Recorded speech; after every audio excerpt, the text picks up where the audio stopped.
Maikli din ba pasensya mo? Do you find your impatience turn to frustration, your frustration turn to anger, and your anger turn to resentment? Tapos biglang boom! Sabog ka na lang. Nangyayari yun palagi sa akin. Kaya hirap na hirap ako nung naging nanay ako. As parents, we're expected to self-regulate our emotions so we can teach our kids how they can handle their own emotions. Kasi bagong-bago pa yan lahat sa kanila.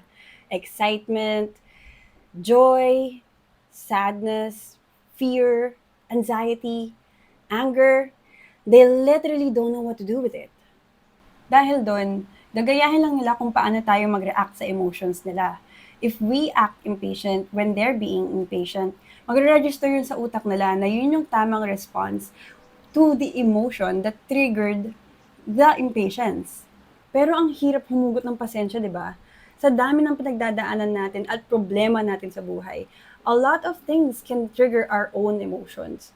At hindi man sinasadya ng bata, but they will push your patience to the limit. So here's a mental model that helps me process my impatience. I found that when I try to empathize with a person, it grounds me and helps me refocus my energy on how I can help them. I ask myself, bakit siya naiiyak? Bakit siya nagagalit? Ano yung triggers? How do I help neutralize those triggers? How do we communicate about it? What questions do I ask? What emotion should I be coming from? Ginagamit ko rin yung empathy mindset pagdating sa anak namin. Whenever she's acting up, I try to figure out what triggered that and act according to what she needs, not what she wants. Emphasis on those last two phrases. Kasi if I just give her what she wants, she'll get the idea na every time mag-act up siya or iiyak siya, she'll get her way. For example, iiyak siya dahil sa laruan. O kaya iiyakan niya yung TV kasi pinagbabawalan siya manood. Surface level lang yun eh.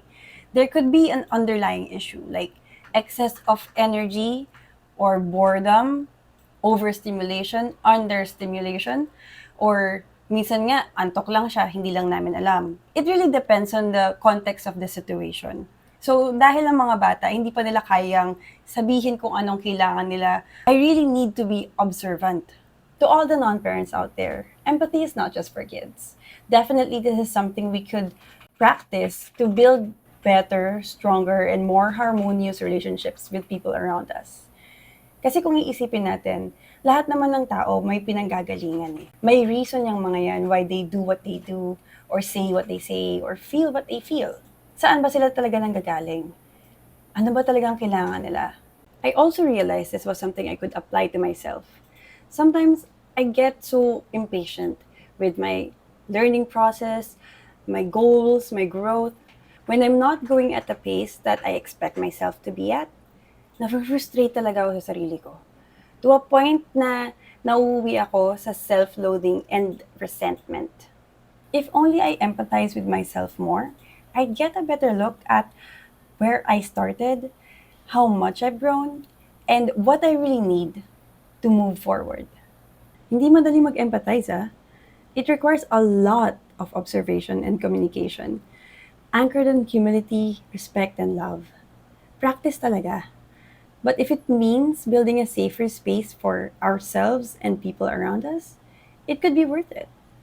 So those are my thoughts on impatience and empathy. For your perspective.